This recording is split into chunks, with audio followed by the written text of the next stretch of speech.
An actor whose name became synonymous with all-American entertainment, Tom Cruise spent the 1980s as one of Hollywood's brightest shining golden boys. Born on July 3, 1962 in Syracuse, New York, Cruise was a high school wrestler until he was sidelined by a knee injury. Soon taking up acting, he found that the activity served a dual purpose. Performing satiated his need for attention, while the memorization aspect of acting helped him come to grips with his dyslexia. Moving to New York in 1980, Cruise's first big hit was Risky Business in 1982, in which he entered movie trivia infamy with the scene wherein he celebrates his parents' absence by dancing around the living room in his underwear. The Hollywood press corps began touting Cruise as one of the Brat Pack, a group of 20-something actors who seemed on the verge of taking over the movie industry in the early 80s. Top Gun 1985 established Cruise as an action star, but again he refused to be pigeonholed, and followed it up with a solid characterization of a fledgling pool shark in the Martin Scorsese film The Color of Money in 1986, for which co-star Paul Newman earned an Academy Award. In 1988, he played the brother of an autistic savant played by Dustin Hoffman in Rain Man, a dramatic turn for sure, though Cruise had not yet totally convinced critics he was more than a pretty face. His chance came in 1989, when he played a paraplegic Vietnam vet in Born on the 4th of July. Though his bankability faltered a bit with the expensive disappointment Far and Away in 1990, though it did give him a chance to co-star with his then-wife Nicole Kidman, 1992's A Few Good Men brought him back into the game. By 1994, the star was undercutting his own leading man image with the role of the slick, dastardly vampire Lestat in the long-delayed film adaptation of the Anne Rice novel Interview with the Vampire. Although the author was vehemently opposed to Cruise's casting, Rice famously reversed her decision upon seeing the actor's performance, and publicly praised Cruise's portrayal. In 1996, Cruise scored financial success with the big-budget action film Mission Impossible, but it was with his multi-layered, Oscar-nominated performance in Jerry Maguire that Cruise proved once again why he is considered a major Hollywood player. 1999 saw Cruise reunited on-screen with Kidman in a project of a very different sort, Stanley Kubrick's Eyes Wide Shut.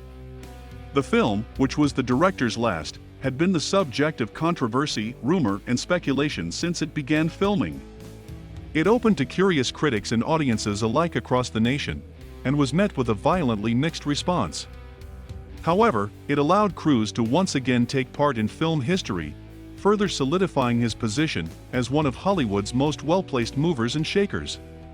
Cruise's enviable position was again solidified later in 1999, when he earned a Best Supporting Actor nomination for his role as a loathsome sexual prowess guru in Paul Thomas Anderson's Magnolia. In 2000, he scored again when he reprised his role as international agent Ethan Hunt in John Woo's Mission Impossible 2, which proved to be one of the summer's first big moneymakers. He then re-teamed with Jerry Maguire director Cameron Crowe for a remake of Spanish director Alejandro Amenabar's Abra los Ojos titled Vanilla Sky. Though Vanilla Sky's sometimes surreal trappings found the film receiving a mixed reception at the box office, the same could not be said for the following year's massively successful sci-fi chase film Minority Report, directed by Steven Spielberg, or of the historical epic The Last Samurai, directed by Edward Zwick. For his next film, Cruise picked a role unlike any he'd ever played, starring as a sociopathic hitman in the Michael Mann psychological thriller Collateral. He received major praise for his departure from the good guy characters he'd built his career on, and for doing so convincingly. By 2005, he teamed up with Steven Spielberg again for the second time in 3 years with an epic adaptation of the H.G. Wells' alien invasion story War of the Worlds. The summer blockbuster was in some ways overshadowed, however, by a cloud of negative publicity. It began in 2005, when Cruise became suddenly vocal about his beliefs in Scientology, the religion created by science fiction author L. Ron Hubbard. Cruise publicly denounced actress Brooke Shields for taking medication to combat her postpartum depression, going so far as to call the psychological science a Nazi science in an Entertainment Weekly interview. On June 24, 2005, he was interviewed by Matt Lauer for the Today Show, during which time he appeared to be distractingly argumentative in his insistence that Psychiatl is a pseudoscience, and in a Der Spiegel interview, he was quoted as saying that Scientology has the only successful drug rehabilitation program in the world. This behavior caused a stirring of public opinion about Cruise, as did his relationship with 27-year-old actress Katie Holmes. The two announced their engagement in the spring of 2005, and Cruise's enthusiasm for his new romantic interest created more curiosity about his mental stability. He appeared on the Oprah Winfrey Show on May 23, where he jumped up and down on the couch, professing his love for the newly Scientologist Holmes.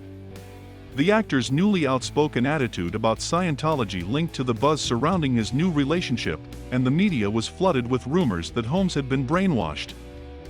Some audiences found Cruise's ultra-enthusiastic behavior refreshing, but for the most part, the actor's new public image alienated many of his viewers. As he geared up for the spring 2006 release of Mission Impossible 3, his ability to sell a film based almost purely on his own likability was in question for the first time in 20 years. Despite this, the movie ended up performing essentially as expected, and Cruise moved on to making headlines on the business front, when in November 2006 he and corporate partner Paula Wagner, the twin forces behind the lucrative Cruise Wagner Productions, officially took over the defunct United Artists studio. Originally founded by such giants as Douglas Fairbanks and Charles Chaplin in 1921, UA was all but completely defunct. The press announced that Cruise and Wagner would revive the studio, with Wagner serving as chief executive officer and Cruise starring in and producing projects. One of the first films to be produced by the new United Artists was the tense political thriller Lions for Lambs, which took an earnest and unflinching look at the politics behind the Iraq War. This was followed by the World War II thriller Valkyrie. Cruise would find a solid footing as the 2010s progressed, with films like Mission Impossible, Ghost Protocol, and Rock of Ages. Cruise and Holmes would announce they were divorcing in 2012. He has married thrice.